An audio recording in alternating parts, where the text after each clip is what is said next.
Hello. Hi. Excellent response. Great energy. Good afternoon. Welcome to the Lit House. We're here for our kickoff event of both the Literary House series and the Sophie Kerr series for this year, the 2023-2024 academic year. Sophie Kerr, over 50 years ago now, left an extremely generous donation to the English department at Washington College. She was a native of Denton, Maryland, on the Eastern Shore. And although she herself did not go to Washington College as a student, she visited briefly and received an honorary degree next to Eleanor Roosevelt and was so utterly impressed, as she should be, with this fine institution that she realized there would be no better place to give the small fortune that she had accumulated in a life in letters than to this college. She was herself a journalist, like our esteemed guest today, Amy Güth, a magazine editor, a writer, a publisher, a novelist, a short story writer. And I'm sure if she had lived long enough, she too would have been a podcaster and a screenwriter as well. And so this year, the theme of our Sophie Kerr series is screenwriting. We're bringing 6 fabulous screenwriters who in many cases are also multi-hyphenates doing many different things to campus for the delectation and knowledge of all of you, our community. In an exciting interview that Amy Güth gave, she actually commented on, at one point, seeing a former teacher standing in front of a bookcase and looking melancholic and commenting to her that it's just so sad to contemplate all the knowledge there is in the world and how little time in which we have to learn everything. And the absolute best remedy I know for that problem is to come to events like the Sophie Kerr series and the Lit House series and learn from those who are actively changing the world and participating in it in the life of letters. And so that said, I want to introduce my colleague Roy Kesey to speak on behalf of the Lit House and introduce Amy Güth.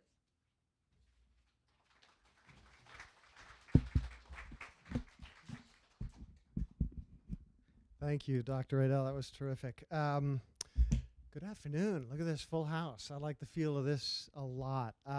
We are here to start things off for this year, and it's going to be a good year. Thank you for joining us for this craft talk that is, as Dr. Riddell said, the kickoff event for the 6-author screenwriting series that the Rose O'Neill Literary House and the Sophie Kerr Committee have teamed up to bring you. We here at the Lit House, that is I myself, Dr. James Allen Hall, our director, Amber Talianicic, our assistant director, and Linda Hamrick, our new center coordinator. We are so grateful to our colleagues in the English department for joining us in this effort, and to our colleagues in other departments as well, CMS and environmental science, among others, for their help co-sponsoring certain of the events. My name is Roy Kesey. I am the Associate Director of the Lit House, and it is my absolute pleasure to introduce the producer, screenwriter, journalist, and writer, Amy Güth. As it turns out, Amy and I have known each other for years. We first met on social media. I think it was Blue Sky. Was it Blue Sky? Mastodon? Couldn't have been Twitter. It wasn't Facebook. There wasn't anything before Facebook. People, it was MySpace. We met on MySpace.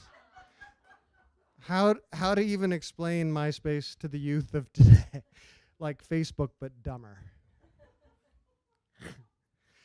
This was 2005, 2006, somewhere in there, and Amy was living in Chicago. I was living in China. Our respective first books were about to come out, and that was one of the first things that I knew. I don't know if you had it as your profile icon or whatever, the cover of Three Fallen Women. I think so, right? And it was this fabulously striking image, highly stylized, focused in far enough that you couldn't quite be sure what you were looking at, but you knew it was beautiful. And I asked her, and it turned out that it was, well, her brother got a nosebleed and like bled into the sink and then he's a photographer, and he was like, huh, and took a picture of that. And so that, filtered in various ways and focused in tight on, was the cover of the book. And that was when I learned that thing about Amy Güth, that finding beauty in pain and in difficulty is kind of her deal. Finding truth and value in stories, especially underreported stories, not just in the content of those stories, but in the act of communicating them. That is kind of her whole deal. Not her whole deal.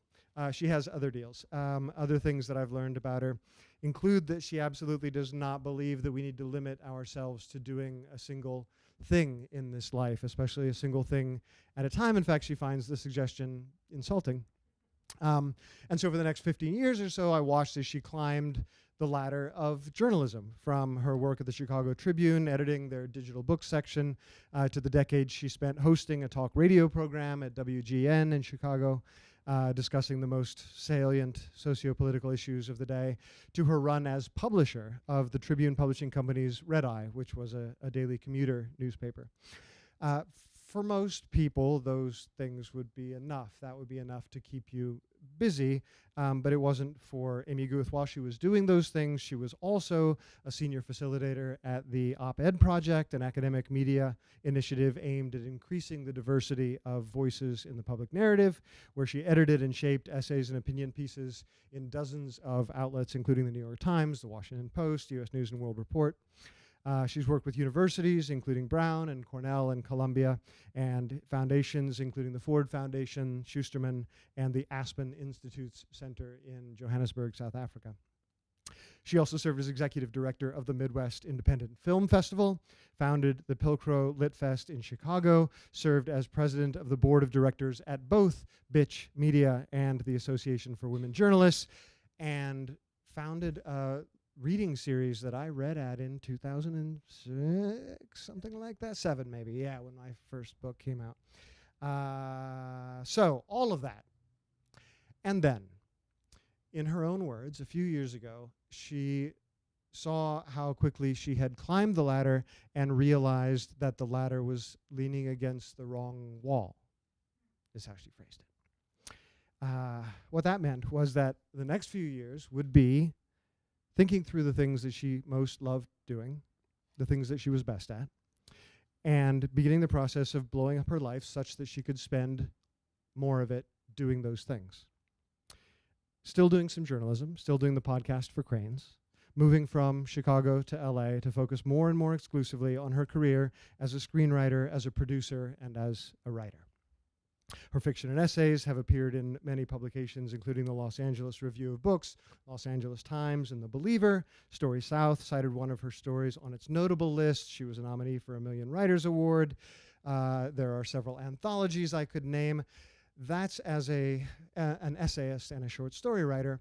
She is also, and primarily, and this is why she is here today, an award-winning screenwriter, having written Open Road, 1,000 Cuts, The Mender, among other projects, and producer, having most recently produced and just seen with the color correction, Elvis of the Yukon, which is still in post, filmed in the Pacific Northwest, and La Mitad del Mundo, a Spanish-language documentary about sex trafficking in Ecuador, which is currently in film festivals, having won the, help me with the name of the award,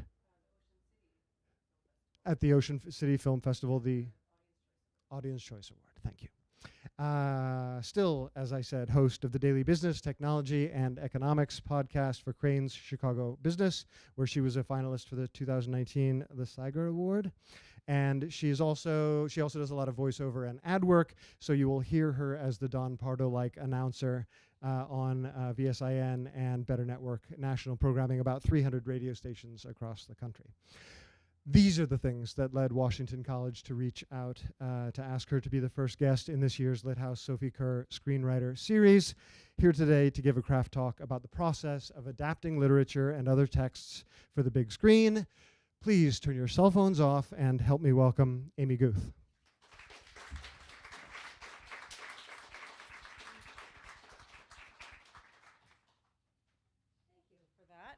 Thank you for all being here today. It's nice to see you all. I hope this can be a discussion, so if you have questions, I'll save some time at the end, but if something's kind of gnawing at you as we go, just give me a wave or jump up and down or something, and we'll get into it because I want to answer as many of your questions as we possibly can. So yes, let's talk about adaptations because it's a really special place in the screenplay world, and I want to get into some specific things, excuse me, that you run into with adaptations and how I worked through them. So I'll give you a couple of examples that I worked through. But I want to kind of open up by talking about some book to film adaptations. What is the narrative usually? The book was better, right? Isn't that usually the thing people say? So what are some adaptations that come to mind when you think about work that's been adapted for screen? It becomes more dramatic. Can you think of a particular work that stands out? Yeah. Harry Potter, that's a great example. So do you like the book or the movie better? I never read the book. So your team movie. Okay, fair. Team movie. All right, yeah. What's that? Great. Other examples? Wow, here we go. Yes. Pride and Prejudice, yes. And even that like side, remember for a while there was like Pride and Prejudice and Zombies, like another whole genre of things. Yeah. Hunger Games, yes, yes. I saw a hand, yeah. Lord of the Rings, that's a great example. Yes. Yes, definitely. The 8 million Frankenstein adaptations, yes. Pretty Little Liars. Yeah.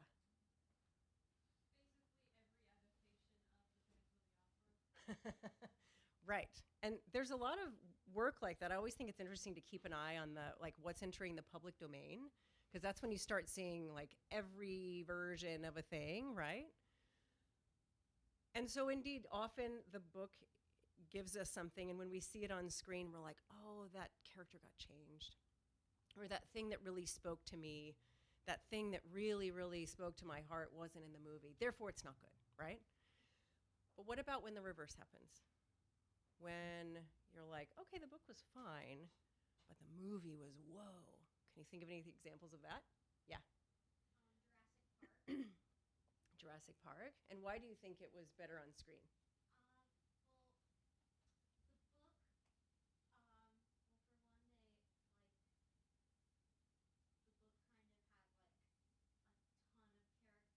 Yeah.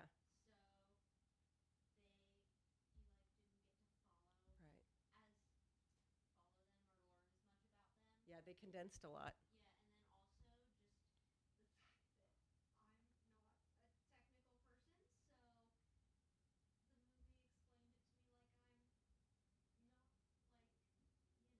It gave you a visual way to understand a thing. There was no math.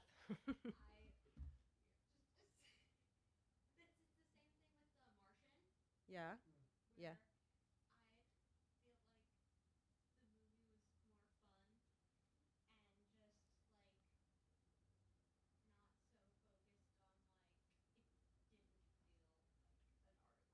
Yeah.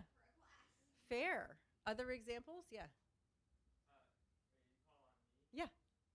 So a common example I see of sometimes the movie being better than the book is expanding a short story Mm-hmm. into a feature film.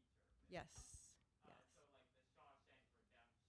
Yes, that's a great example. That's a great example. Yes. The Shining. The Shining is a great example. You know what? I have a special relationship with The Shining because my parents were winter caretakers of a hotel in North Carolina when I was little, and I used to roll around it on a tricycle. So when I saw that movie, it scared the crap out of me because I was like, yes, accurate. Not totally accurate, but spooky enough. Yes. Yes. Stardust. Great. Did I see another hand over here? Yeah. I'm glad that you brought The Godfather up because that's on my list, the 3 that I point to a lot. There was a book about a shark. Anybody remember that one? Peter Benchley wrote it. No, but everybody sure knows the music that went to Jaws, right? And suddenly all you have to do is 2 notes of that song, dun-na, and everybody knows what you're about to do, right? The Godfather is a great example. Interestingly, in workshops, I've used the Godfather screenplay because it's in my opinion, kind of flat because Mario Puzo wrote it with Francis Ford Coppola, so some liberties could be taken, right? Coppola was able to go, I got that part. We just need to get the bones. I got stuff going on in my director mind. We can keep going on this. No Country for Old Men. That's debatable, right? Really good book, Cormac McCarthy. Also really good movie, Coen Brothers, right? And that's a kind of a contentious one because people really love different aspects of that one. People really love stuff about that movie, but some people really love stuff about that book, right? And so it doesn't always end up being the case that the book was better, right? That narrative isn't always exactly accurate. But what happens, what we've lost when we do get to that point, is often because a thing that was so moving and special and magical to us in the book didn't make it to the film. And there's a lot of reasons for that, some of which we'll talk about. But there's also a way to preserve some of those things. And there's also a way to use that to decide what to even adapt in the first place. And we're going to play with that a little bit. But first, before we get into those examples, I want to talk a little bit about how I got into adaptation. The very first thing that I was doing with screenplay adaptation was adapting my own journalism to video. Because there were things that you can describe. In particular, I was talking to someone who had lost his family. His parents and his sibling had all been shot. And he was talking about it, and I was describing him in reporting. And that did it justice, but there was these long pauses of silence where he had this anguished look on his face. And I could say that in the story, but I could also put a camera on him. And that became a little bit different thing. And those two pieces were both perfectly valuable works. The article about him and the foundation that he created was perfectly fine, but also a video of him explaining it became a standalone thing that was also completely valid work, right? And so they can exist both on their own. They don't necessarily have to be a tug of war. And that was really that first sort of epiphany that I had about adapting things. And it was in that documentary sort of way. From there, I started into screenplays because I think it's such an interesting medium. And it challenged me in the way that journalism did. Just as there's no I in journalism and you just report down the middle and you put the facts and you don't put anything in there that you can't prove, there are bumpers in screenplays. And that is, there's no Mary looked out the window and realized she loved Brian. There's no realized. You have to show it. Every single piece of it has to be visual. And that became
conversation with David Morrell was like, yeah, go for it. Like, it's been around since 1988, have at it.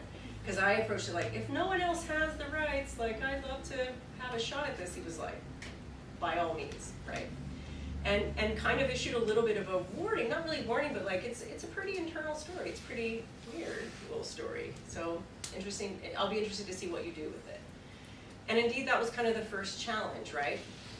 Of taking some of those internal things that happen to this character. So we're kind of following this grad student as he's like, I'm gonna be the one who doesn't die like the painter. I'm gonna study this guy and figure out why all these people died just like him.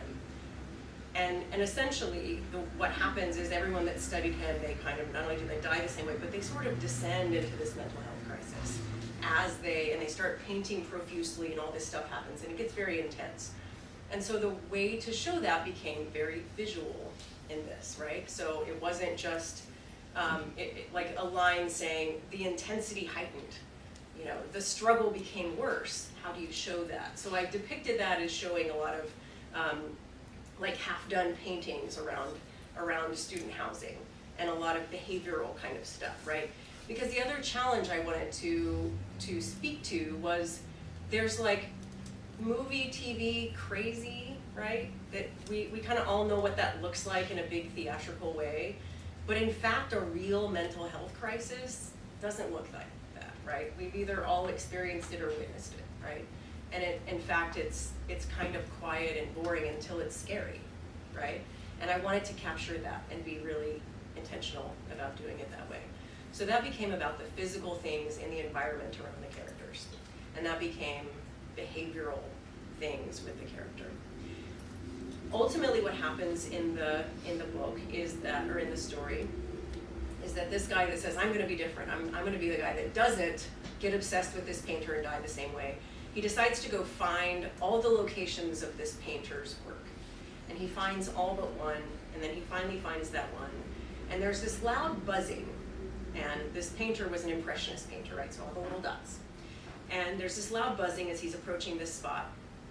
And as he gets right up to it, he realizes, this is the one I've been looking for. This is it, I found it finally. And as he approaches something, and the book doesn't say, the book just says something flies at him and hits him in the eye. So it could be like extraterrestrial, it could be imagined, it could be a lot of different things. And I chose to keep that vague because the author did. But what happens is in the story, when he opens his eyes, it's not that this guy was an impressionist painter, it's that the world looked that way after that. And the only way to relieve the tension was to paint it ferociously, constantly, obsessively. And so that was a big journey. And so leading up to that, and there's some special effects details in there, right? There'll be some sound cues, things like that. But leading up to that, I chose to make that impactful by, what the book says is, he traveled up a hill through a ravine. So I made that very detailed and a physical struggle to get him there. And then a big physical struggle with a lot of pain to get him back. And talking about holding his eye and the headache that, you know, that he was holding his head and things like that he's wincing and that he gets beat up, he's in bramble and things like that. So I created physical components to help aid along that emotional, that mental health struggle.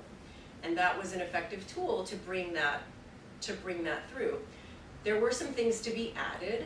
I would say of all the adaptations I've done, this particular one was the most literal. It's probably the closest to the original story. But there was a line it was like one or two lines actually. It said something like, we met in grad school and immediately became very close friends. So how do you accomplish that in a screenplay, right? So what that meant was I needed to add a scene at the beginning of grad school to show him moving into this grad school housing, because that was really, really important. That's these two people meeting is how he first learns about this artist. So sometimes even two little tiny lines can become scenes because they're important lines. And that's a really key thing of where you scale back and where you push forward and where you scale back. And so the other example, to expand on that a little bit, is The Same River Twice, which is a memoir that I co-adapted with the author. So the one I was just talking about, the author of that, he was like, Godspeed, let me know when it's done. It is now done. It's in early development. But for this one, for The Same River Twice by Pam Mandel, part of acquiring the rights was that she was going to write it with me. And she had never written a screenplay, so there was a little bit of a teaching component of showing her how to do that and showing her what, not only the mechanical and formatting things were, but that you couldn't say Mary looked out the window and realized she loved Brian. You had to show that in a different way. And that was very, very challenging with this particular book because it is almost a monologue. It is very internal. And the story of The Same River Twice, which I recommend that you read, it's a really interesting story, is the story of a young woman, and it's a memoir, it's her life. After high school in 1980, she didn't really have a plan, so her dad sent her to live on a kibbutz, a working farm in Israel. At the time, there was a lot going on politically in the world. So she's there, she's working on this farm. She has a couple of relationships that are kind of progressively worse until she's kind of at this low point in which she gets involved with someone who's ultimately her abuser, and she's traveling with him. And there's a lot of internal struggle that's in that book, talking about how she felt traveling with her abuser. So getting that onto the page was really challenging.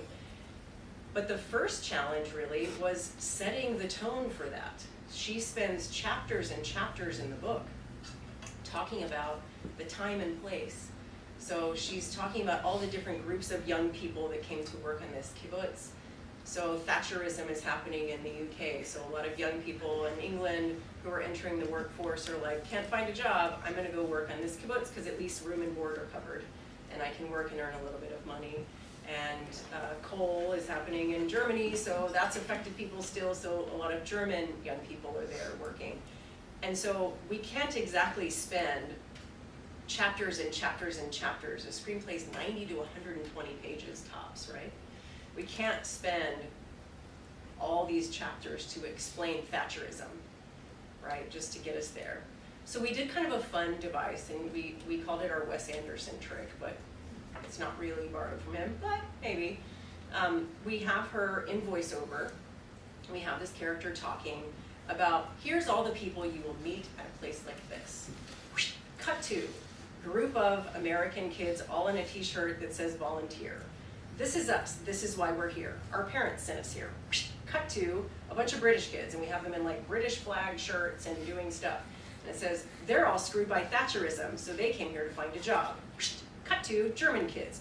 And we condensed chapters and chapters and chapters of political explanation down to a few lines of voiceover with a visual for each. So there's interesting tools that you can use. And the temptation, I think, when beginning adaptation is to go line by line, to translate everything visually. And you have to really ask yourself, what is essential to this story? And there's hard choices. In The Same River Twice, part of kind of a subplot is that she lives with her dad, and before she's sent to Israel, she lives with her dad and stepmother, and her mom is kind of absent from her life, and that's a theme. The mom doesn't really play that big a role in the screenplay, and ultimately it was kind of distracting to include the mom character. That's really not the story. The story is really this young woman who gets away from her abuser while she's traveling with him. And so we ultimately felt like the mom character was going to pull away from it, and we cut that. It was a very difficult conversation, candidly, while collaborating with the author. We were working up to that point, and I was trying to figure out the right way to say, hey, we need to remove your mom from this story. And her mom died. And so I was like, okay, I'm going to hit pause on that conversation for a couple weeks and let that settle. But what happened after that was that ultimately she came right back and said, you know, with this break, thank you. Hold that thought. I'm talking entirely too much, my throat's are dry. Pardon me. So she came back from that and she said, I'm not upset about her mom, I'm just coughing. Give me a second. Talk amongst yourselves about things. There we go. Yeah. 3 hours.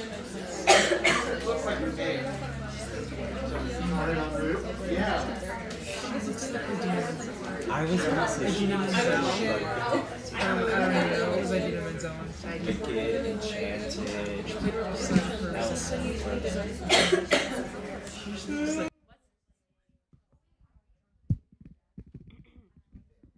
There we go. Okay, I sound normal again. Test, test, test. Okay. Okay. Thank you. Sorry about that. We had to reset for a second. Oh, the joy of live events, right? And I have more water coming. Hero. Thank you so much. Thank you, thank you. So when she came back from that little hiatus, I was like, okay, I'm going to have to tell her we can't really keep going because writing the mom in is difficult. And we came back and she said, you know, I've been thinking about on this break, I think we should cut my mom. She came to it herself because at that point she was starting to realize every word in a screenplay needs a job. I mean, arguably that's with anything we write, but especially in a screenplay. Not only does every word need a job, it needs a visual job. Because again, you have 90 to 120 pages, whereas you might have, you know, a few hundred in a novel. So that became a very big challenge there with that. Another way that we use kind of condensing timelines and played with form a little bit was kind of similar to that Wes Anderson thing. We needed to show this series of partners that she had to lead up to her meeting this abuser. We don't meet him till halfway through the book, but he's a big deal. He's kind of the whole deal of the book, right? So how could we spend half the screenplay getting to him when there's a whole bunch of travel and stuff after him? So we created a scene that was in a bomb shelter. There's an air raid, you know, happening, and she's in a bomb shelter, and suddenly she's pointing to different boys that she's in this bomb shelter with. And we use that same kind of quick shift. So it's like, whoosh, that's Adam. Wish he could be my boyfriend, but kissed him once, and he kind of felt like kissing my brother. Whoosh, this is Eli, super hot guy. We'll get back to him. Whoosh, this is so-and-so. Had a little bit of thing. Turns out he had 6 girlfriends. Whoosh, this is Alistair. We'll talk about him later. That's the abuser. We wanted to set up that he was there all along. So we played with this thing and condensed pages and pages and pages. And then we go back to hot Eli, right? That she said, we'll get back to him. So she has a relationship with Eli. He breaks her heart. And that kind of opens the door to the abuser. Because he kind of smells blood in the water. She's in a vulnerable place. And he swoops in. And that becomes the start of their relationship. So we needed to show that she kind of goes through this progression. But we needed to do it fast. So we used, for a pretty serious topic, we used some things that felt kind of light and funny. And we were able to accomplish both things, right? To get to some serious topics while condensing things that were important, right? And I think that's such a big part of what the game is with adaptation, of what do you include and how do you do it? Because there's some things you're like, well, I can't not use that. That's got to be there. But I can't go on for 10 pages about it. It's a valuable exercise to just write it, get it done. You can always scale back. But then decide, how can I do this more economically? How can I learn about formatting or camera stuff and think about this in a different way of how this might be edited to be condensed in a really small way, where you in fact say a lot more and you're able to communicate a lot more. So I think that's a really kind of key part of it too. Which kind of lands us at this place of, what do you adapt and why? What makes something good enough to adapt? So I want us to take a few minutes, turn to the person next to you, make a friend if you don't know them already, and name a work of journalism, a short story or a novel that you think would be great to adapt into a film, and tell them why you think it should be a film. Go for it.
wrap up? What's that? That wrap up will be quick.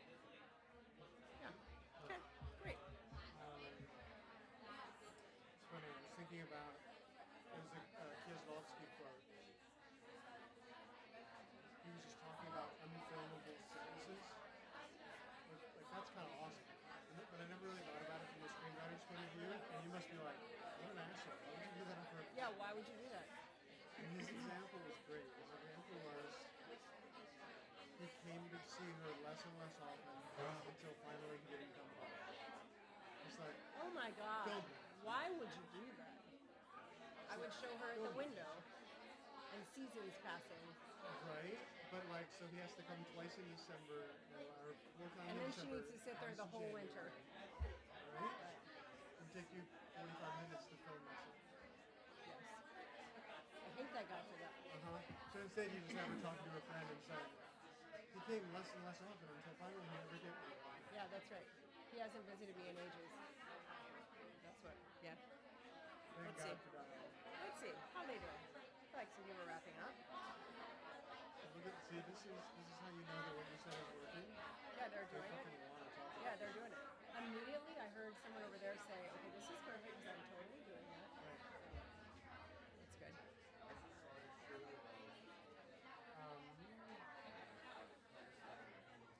Raise your hand if you want another minute. Raise your hand if you'd like another minute. You got it? Yes, you have it. Who wants to share?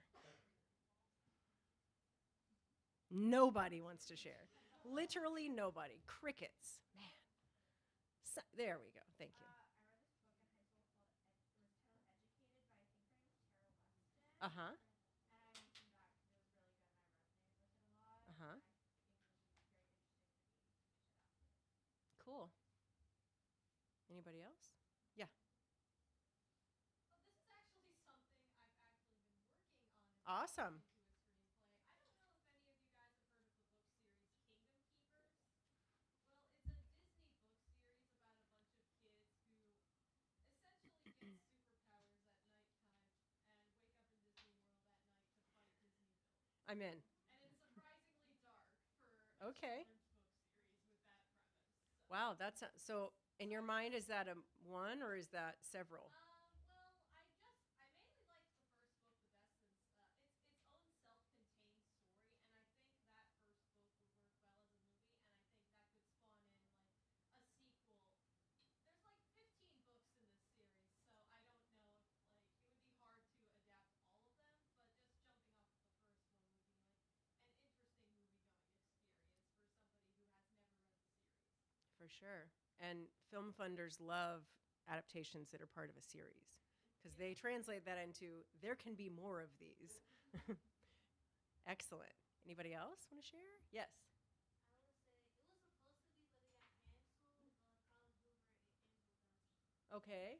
All right. A story about Harry Truman. The book is called Watchdog.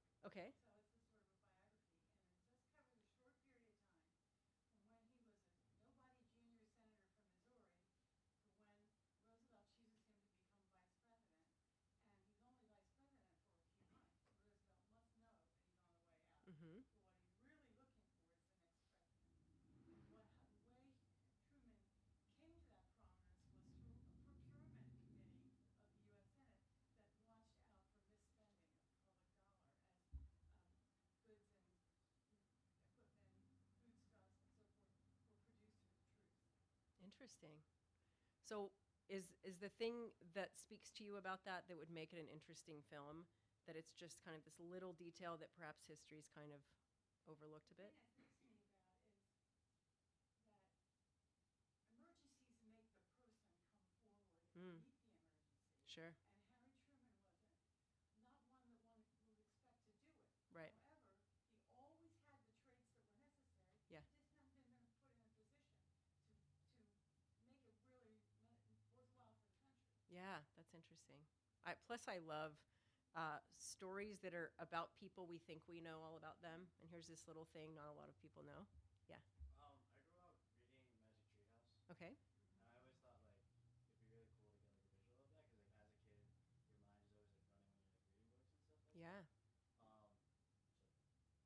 what visual, when you imagine that as a film, what's the visual that comes in? I don't know. I just feel like, I mean, even now, I think it would just be really cool to just like, I guess with like all the visual effects, like how the treehouse would like vanish and stuff like that, Mhm. and like they go to different parts of the history of time and stuff like that. So each book, and like I guess like in a movie that'd be hard because there were so many books of it, but it'd really be really cool to see like how they would just like create each like different time period that they went back to and stuff Yeah. like that. So. There would be set designers lining up for your screenplay. They're like, I would get a set in every era. I'm in. Yes. Cool. Anybody else want to share? Yeah. I said Crime and Punishment. Just thought it'd be a good like psychological kind of film. Interesting. And would you be pretty true to the story, or would you adapt it to be modern, or what would you do? I kind of like stick to the story. Mm-hmm. In its time period and everything else. Yeah. The book is very descriptive, so Sure. there's not a lot of room for creativity if I were to do that, but it's okay. There's always room for creativity. Yeah. My friends came up with the idea of the fall of the House of Usher. Oh, okay. Wow. And why that? Do you guys want to share? We were thinking pretty much just anything Edgar Allan Poe, but it's very descriptive and it's very visceral in the way that it's described. I think it could translate really well to film. Mm-hmm. Mm-hmm. And they're short and concise. Yeah. But we thought the very last scene, the fall of the House of Usher, where everything crumbles, would Yeah. be very interesting. There's another set designer that would be like, ooh, when I'm done with his treehouse, I'm going to go to this. But also the CGI folks would be like, I'm in on the crumbling. Right. Definitely. Yeah.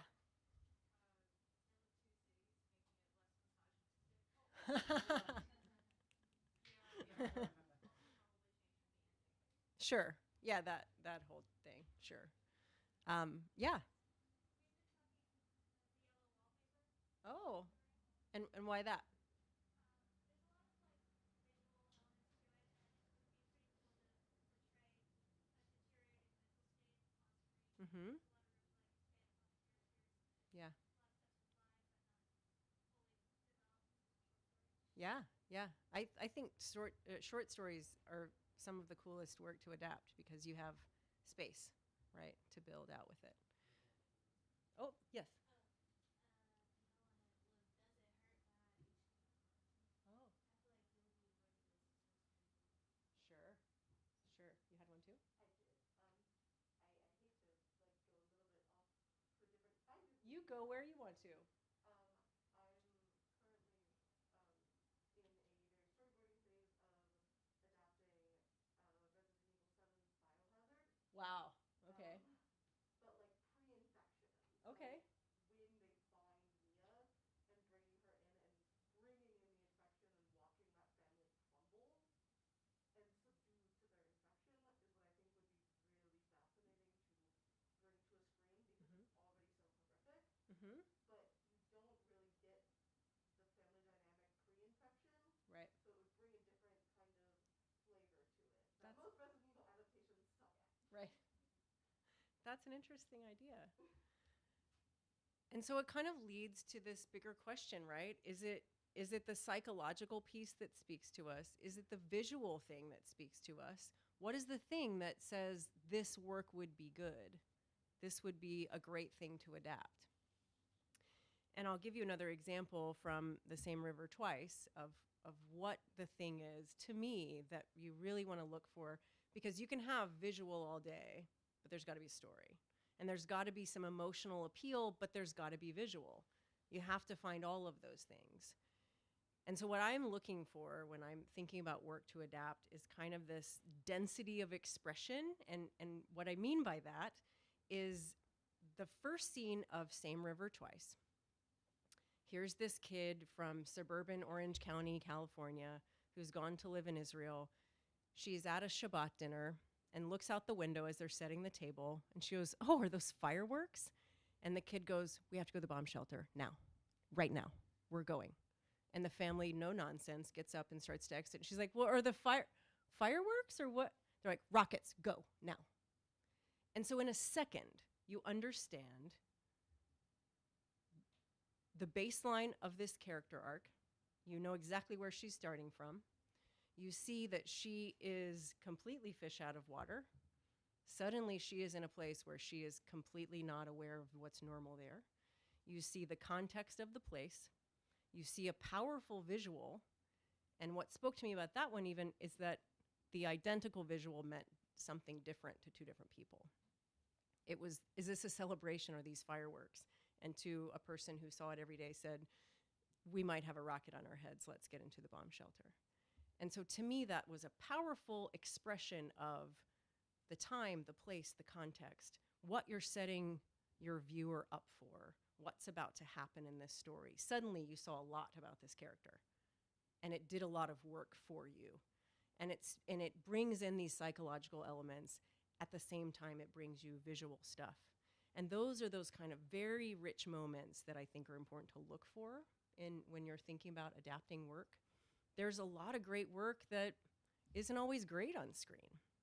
There's a lot of work that's great on screen, right? It can go a lot of different ways. And that's about using tools and a bunch of, some of the mechanics of script development to speak to that and to get into that.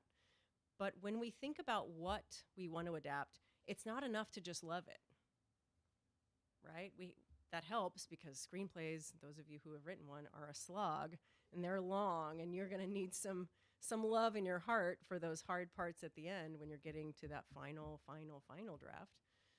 So it's not enough to just love it. You have to have this thing that you know that makes you so convinced this will be a powerful story, both visually and emotionally.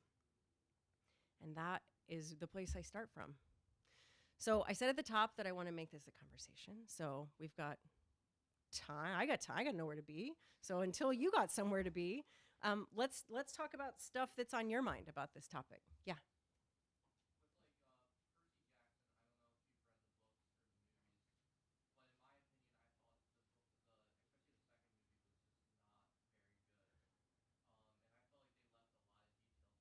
Yeah.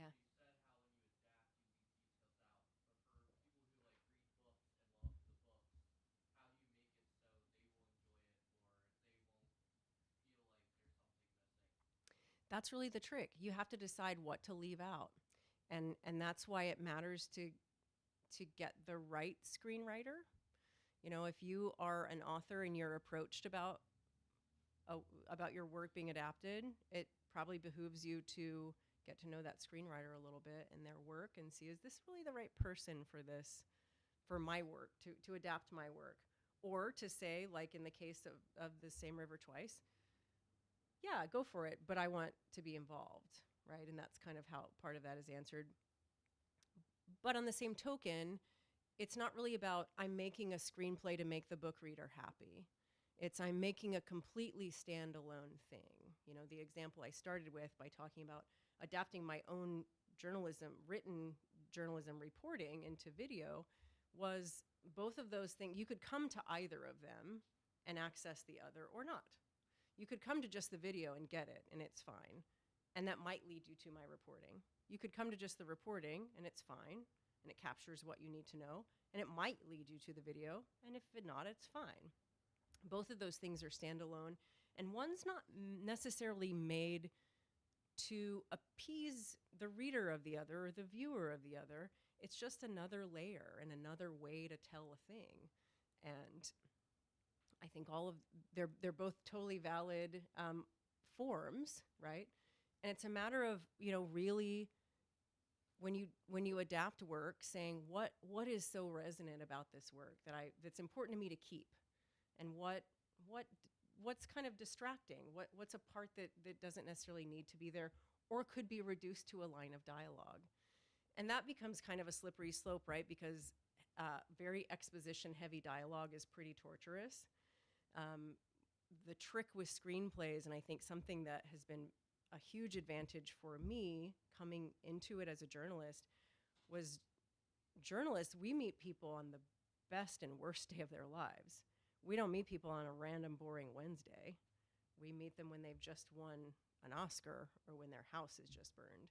And so usually the first thing out of their mouth is not exposition, it's they start right with the story. And I think that's something I brought into writing dialogue that was to my advantage, because really exposition heavy dialogue just feels unnatural. But sometimes you can solve those problems with just a quick line of haven't talked to my mom in years, whatever, right? And that gives you a little bit of backstory about this character. And sometimes it is solvable that way. So it's less about leaving something out and making a hard choice about what to sacrifice, and more of how can I do this in a way that stays within the 90 to 120 pages of a script. It's that challenge. So it's challenging yourself to think of different ways to accomplish a thing. Good question. Yeah. What is a screenwriter's relationship like with a director? Like, are you on a project until its completion, or like, are they allowed to take liberties with your writing? Like, how does that work? That is a fantastic question, and I'm glad you asked it. So a thing that I do as a screenwriter is that in the deal initially, I 90% of the time want to be on as a producer because I also produce. But generally speaking, the screenwriter's work is done when the script is done. They're often on set in case a rewrite is needed. If something's just not working, the director might go, okay, we're both seeing this. This is not happening. What if we added a line, something like this? And they're going to take that. The script supervisor is going to note that along with a lot of other things to take that into account so that it goes into the final script. But generally, they're going to have a bunch of meetings early on to share. The director's going to say, this was my initial vision upon reading this, or can you clarify this part? This doesn't, I want to make sure I'm getting this right? If it's an adaptation, especially, I think they might both meet separately or together with the original writer of the source material to make sure that intention is there. But it's usually, once production starts, it's fairly hands-off. Like, they might be accessible on set, but then for the most part, you wait until you're invited to the premiere. And you hope for the best, and you hope you're like, oh man, I'm sorry, my name's on that. No, it's usually, it's exciting to see how your work has been interpreted. But there is an exercise in letting go, right? Just as the example of, like, Mary looked out the window and realized she loved Brian, right? You do have to trust your actors. And a misstep I see a lot with early career screenwriters is pissing off a director or an actor you've never even met yet. And by that I mean directing from the page. You want to make it clear what the action is, but there's a difference between a script and a shooting script. Your shooting script has your cut to, like, not cut to, but like your close up on, things like that. And my kind of the general rule is, unless you're going to put all of the camera angles, and because you know them all, because you're working with a director of photography, put 0 camera angles.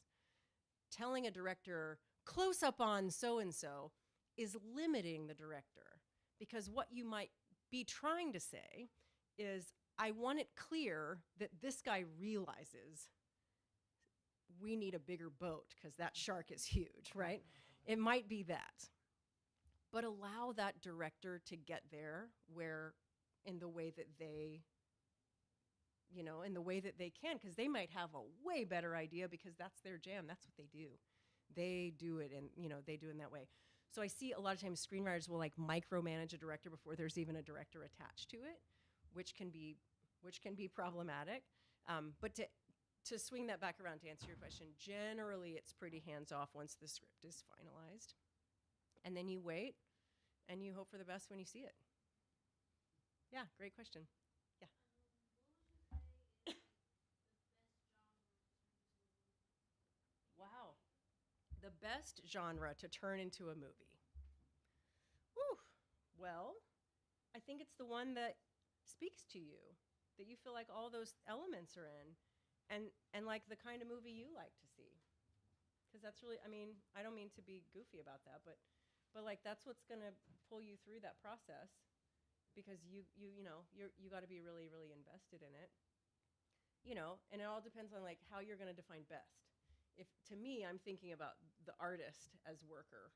So I want it to be nourishing and rewarding and feel good for you, the writer. But if you're defining best, like, I want a beach house in Malibu, then the answer is superhero movies for sure. And especially one with like 15 series kind of thing, right? Because we've all seen those Marvel movies make money, right? But yeah, generally it's going to be what speaks to you. Um, I love when people find really cool, just really original ideas. You know, there's nothing wrong with a good rom com. There's nothing wrong with a good historical drama, any of those things. But it's just kind of cool when people really rethink. Um, you know, I asked somebody who was it, my crime and punishment person, right? I said, would you keep it in modern? Would you keep it at that time, or would you make it modern? I think that's kind of interesting. It's always interesting to play with, like with what I'm trying to do. Is it best served keeping true to the work, or is there something fun? Would it be more creatively nourishing for me to make a twist on it? If I made the cast all female, if I, you know, changed some major element of it, if I made it a rom-com, if I made it funny, you know. I mean, we see that with every type of iteration of Romeo and Juliet. There's so many versions of that, right? Like West Side Story. There's, you know, there's an R&J right there. But it really, I think, comes down to like what's going to pull you through it and what's going to keep you going through it. It's a good question, though. Yeah. What else? Yeah. You're next. Wait, did you follow? Oh, you were just suggesting. Sorry. Yeah. Do you follow me? I did.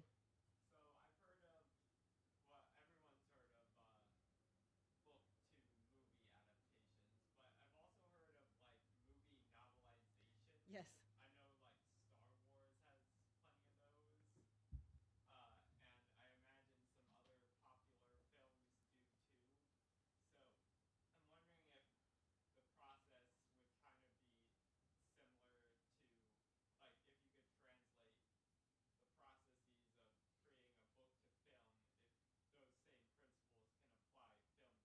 book. Yeah, you would reverse engineer that thing. Whereas you had to come up with a visual for Mary realizing she loves Brian, you'd have to go write a chapter about Mary's process for realizing she loves Brian, right? It would be that process. But since you bring that up, the thing that I'm surprised does not exist more, or at all maybe, is when you pitch a television show, when you write that script, you have to write a show Bible, which is essentially the entire story of that series. It's huge. It's a binder. It's giant. It's very hard to write, but you got to do that for a TV show. And I am so surprised because those are done. I mean, that's a narrative. I'm so surprised that there aren't more of like this TV show in novel form, and what that would do. I think, who knows? Maybe as the strike continues, maybe that'll be a thing people start doing because they exist. But yeah, I would reverse engineer that to answer your question. Yeah, you would just have to take the visual elements out and make that more of an internal experience again for those characters. Good luck if you want to do that. That seems like a lift. No, yeah. You talked about how one writer you worked with was like came to the same conclusions about cutting out the mother's character. Uh huh. So I'm curious if you ever worked with a writer who was more resistant to certain changes and how you navigated that. Yeah. So I recommend always having a creative agreement for, even if it's your best friend. If nothing else, it's a great exercise in just talking through what to do if. And so I have a really easy little deal, like a form that it's some legalese, but it's softened over the years, that I use with every person I collaborate with. And we ultimately decide, it makes you kind of talk through things, but the thing that I think is always the most valuable is if we disagree, who gets that decision? And in that case, with that particular work, we kind of decided if it was about because she was coming in fully admitting, hey, I've never written a screenplay, you're teaching me. If it was about production stuff, that decision would be mine if we disagreed. If it was about integrity of the story stuff, that would be hers because that was her lived experience. I'm trying to think of, I can't say I've ever had a bad collaboration experience, really. I can think of examples where it was like, I really think this needs to happen. And the way we got through that was we kind of did like the mini table read. Reading your work aloud is humongously useful for any genre, but I think especially for screenplay, it's very useful because things that work great in your head are like, wow, that joke did not work at all. And, when you're reading it out loud. But sometimes reading it, sometimes having a third person and not giving them, like, I think Mary should not love Brian, and she thinks she should, whatever. Read this page and, give us a little feedback. That can sometimes be a thing of not like tiebreaker, but a little like what's going on here? What's important to happen next? That can be useful. Don't collaborate with people you argue with a lot. Might be kind of useful for that. Another thing we did though that reminds me of, when I was collaborating on that particular story, because it was a memoir, and it's about abuse, and it's about who this person was in 1981. Early on in the process, we were having conversations like, okay, but when you met him, did this happen? And it was real triggering to her. So we made a decision to rename that character.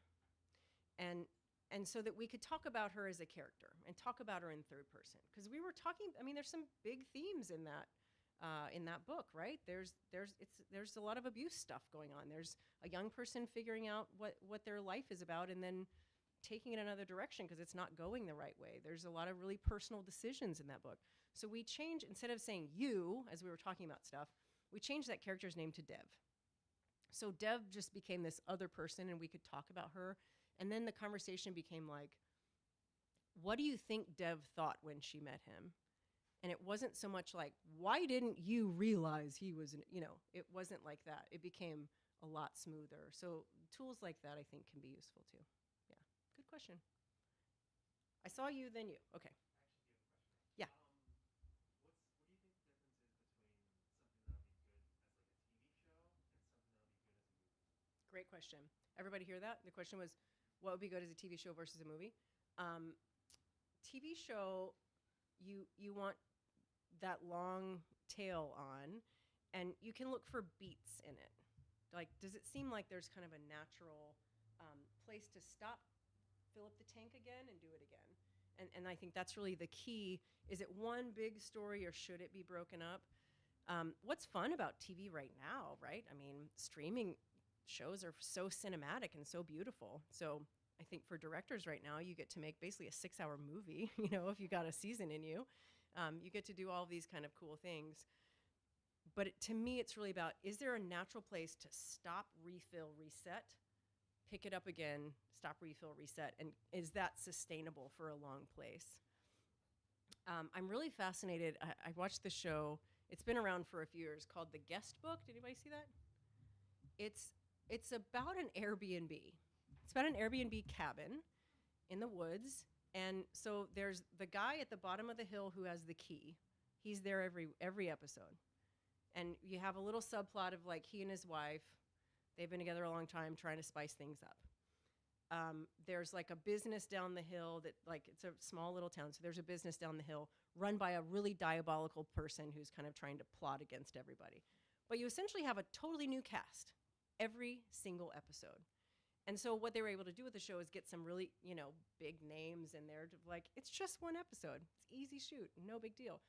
But I think that's kind of a fun tool as a writer because you get to completely reset with something like that. If it's about the location and not the story, not like a family or something, it's a totally different story. Like the first episode is like a guy in there trying to save his marriage. The next episode is like a guy with a little kid and he's trying to introduce the kid to the fiance and they do not like each other, right? So he's like in this Airbnb with, 2 important women in his life and it's not going well.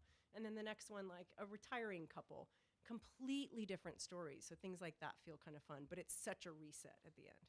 Yeah. Yeah, absolutely. Like the Twilight Zone. We know it's going to be something super weird and kind of creepy, but it's going to be totally different every time. Yeah. How would you say is like the pressure, like if you had to make the film or something off of like a series that's like already been done and also already been moved into this film? How would you say like you would deal with like the pressure of writing that? Like a remake? Like for instance, like the Anne Rice series, Mhm. when they had like the do with the vampire movie and then they made it into a TV Oh, show. yeah. I think it'd be fine because I think it's the same kind of deal. Like I don't feel like I'm in competition with the book when I do the screenplay, and even I think the screenplay and the movie are two different things ultimately, right? They're their own standalone thing. Um, I think it's fine to, I mean, you want to familiarize yourself with it, but also like I think if I were doing that, right? If I were in that position, I would say, okay, what exists? What spun off from it? What was adapted already? And then, okay, but what speaks to me about this, and why do I want to adapt it? Is it that I think I can do better? Like, okay, then fair, but maybe that's not going to be the thing that's going to get me to the finish line in a really sustainable way. I might kind of go, okay, well, what do I want to, is it that something's missing? Is it that I think there's a bigger narrative piece that I need to lift the lid on that hasn't really been unpacked enough? Or do I want to put a twist on it? You know, is there, I mean, I think like the example that pops in my head is like the female Ghostbusters. They gave some nods to the original, right? But they also were like playful and cheeky about it and kind of did their own thing, right? And that's fair. I mean, we recognize the things that made them the Ghostbusters, the zippy, what are those? The jumpsuit things, right? The uniform. We had those elements there, but for the most part, they kind of did their thing and worked with what was available to them and what was interesting about it. So I think like being playful and having those updates, that's fine, that's cool, and that's what makes that work yours. Yeah, good question. Yeah. You touched on this a little bit already, but I'm interested to know how your journalistic work Uh-huh. influences your screenwriting and vice versa. Yeah, I personally think that going into screenwriting as a journalist is a superpower because I spent 6 years writing with a police scanner in my head, having to write well and accurately with a lot of chaos around me. So the first time I wrote a screenplay on a deadline, I didn't know that I had like a year, and I turned around in a month and a half, and they were like, "Are you on meth? Like, how did you do that so fast? What's your deal?"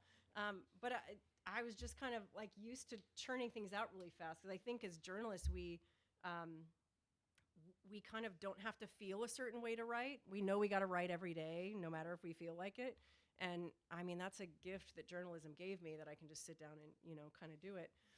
Also with screenwriting, it's really rewarding because you're like, man, I knocked out 20 pages. Okay, it's easier to get to 20 pages, right, with a screenplay. Like doing that in, you know, just writing narrative or fiction or something, 20 pages, that's a slog. But I think it made speed for sure. And then that other piece that I mentioned of having generally always met people on the worst and best days of their lives. There's an example script that I use in a workshop that I teach sometimes about screenwriting of in the scene, a guy walks into a room and he has a colleague that's visibly pregnant. And so I kind of like, before I show people the scene, I have them like, okay, what's the first line of dialogue? And it's interesting what people name, and it's usually something like, wow, when are you due? That's usually, but once in a while someone will come up with a scene that's like, and my favorite thing anyone ever took with that prompt was like, Jennifer, I know David's not the father. Like, okay, that's interesting, and that's like jumping right into the thing, right? And so I think like jumping right into the thing is kind of cool because, oh, when are you due? April? That's cool. That's nice. Okay, well, you having a boy and girl? Oh, gender's the social construct. Haha. Anyway, by the way, I know that's not the father. Like, you could cut all that out and just like get right to the thing, which I think is like a gift that journalism kind of gave. Probably the other piece of it is in the stage directions, in the acting, or in the action of a script.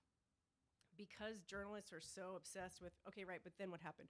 Right, but did you reach up or did you reach down? But how did you get the tennis racket here?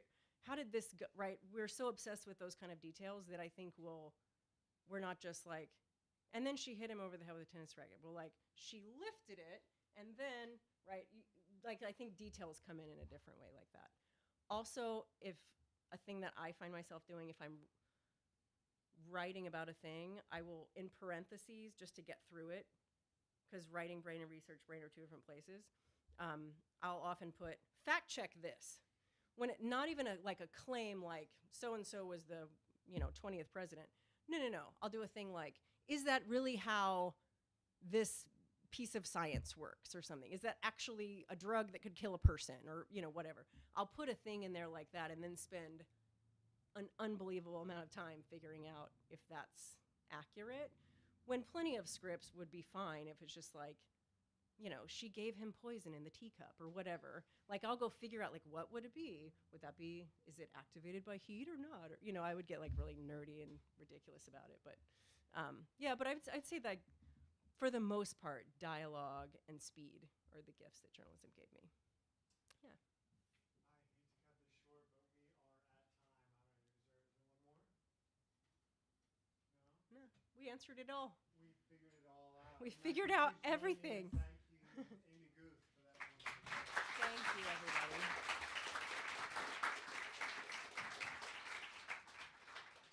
So let's find each other on social media and all that good stuff, and I'll be friends, and I can't wait to see all of your films. Great. Thank you. Amy will be speaking again